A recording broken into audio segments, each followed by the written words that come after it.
4 ans avant le grand krach de 1929, un autre marché s'était déjà effondré dans l'indifférence générale. Dans les années 1920, la Floride devient l'endroit où tout le monde veut investir. Le climat est chaud, le crédit est facile, et les prix ne font que grimper. Des millions d'Américains quittent le Nord pour venir acheter un bout de terrain, souvent sans même le visiter. C'est la plus grande migration intérieure de toute l'histoire des États-Unis. En 1922, le Miami Herald devient le journal le plus lourd du monde, rempli d'annonces immobilières. Certains terrains changent de propriétaire plusieurs fois dans la même journée, chacun empochant sa marge au passage. Mais dès janvier 1925, le magazine Forbes tire la sonnette d'alarme.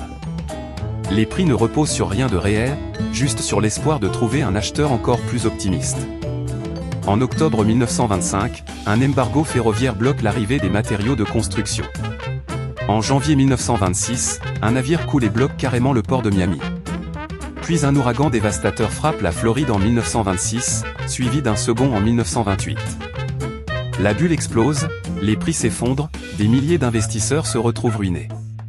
La Floride entre en dépression économique 4 ans avant le reste du pays. La leçon ? Une bulle éclate toujours, même quand tout le monde jure que, cette fois, c'est différent. Abonne-toi, ici on t'explique l'argent par l'histoire BLA.